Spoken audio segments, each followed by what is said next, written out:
बाहुबली एक ऐसा mega event था जिसके बाद Prabhas the lead actor and S Rajamouli the director दोनों की स्टारडम इतनी बढ़ चुकी है कि इन दोनों की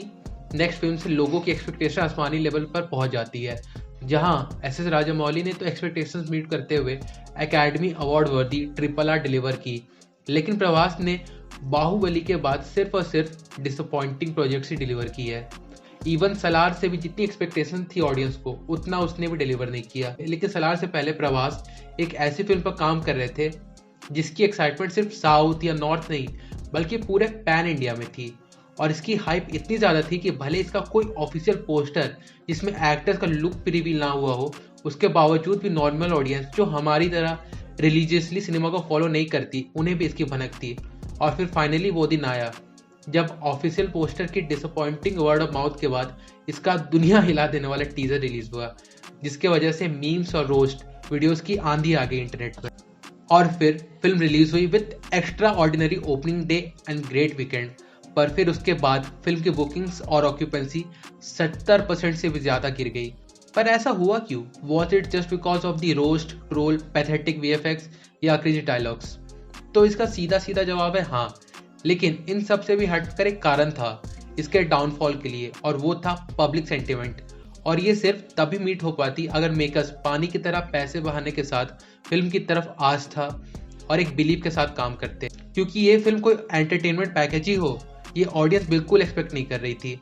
all audience wanted was a soul soothing movie जो मिलियंस बार इस टॉपिक पर कहानी, प्लेस, ड्रामास, सीरियल्स, एनिमेशंस और मूवीज होने के बावजूद भी आदि पुरुष को एक चांस देने के लिए रेडी थी, क्योंकि रामायण इतनी रिच है स्टोरीज, कैरेक्टर्स, इमोशंस में कि अगर कोई रामायण के किसी भी एक पार्टिकुलर सीन या एक्टर पर भी स्टोरी बनाना चाहे तो उन पर सिर्फ एक फिल्म क्या पूरी की पूरी वेब सीरीज बना सकते हैं।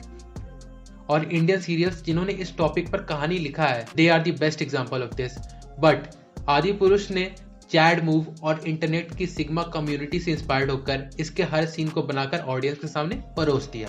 और रिजल्ट मिला इन्हें बड़े प्यार के साथ। और वहीं दूसरी तरफ आदि पुरुष के बजट की 6% अराउंड के पैसे लगाकर हनुमान आदि पुरुष से बेहतर कहानी, VFX, कैरेक्टर डेवलपमेंट डिलीवर करते हुए extra ordinary word of mouth के साथ ट्रेंड कर रही है। और हाँ, भले ये फिल्म आदि पुरुष के जितना कलेक्शन ना कर पाए, लेकिन इसने with the minimum source material available और budget and no established actors के होते हुए भी रिसेंट टाइम्स में अडेप्टेड और इंस्पायर्ड मूवीज के बदले बहुत अच्छा प्रोडक्ट डिलीवर किया है। And this was all possible because of faith towards the cinema and love for the story and characters. मैंने ये कई बार कहा है कि सिनेमा और रियल लाइफ के बीच एक बहुत थिन लाइन होती है, और जो फिल्म इस थिन लाइंस को मिटाकर रियलिटी तक पहुंच के लोगों को इमोशनली टच कर पाती है तो फिर उसका रिजल्ट एप्रिसिएशन के थ्रू दिखता है, चाहे वो थिएटर्स में हो या फिर OTT पर।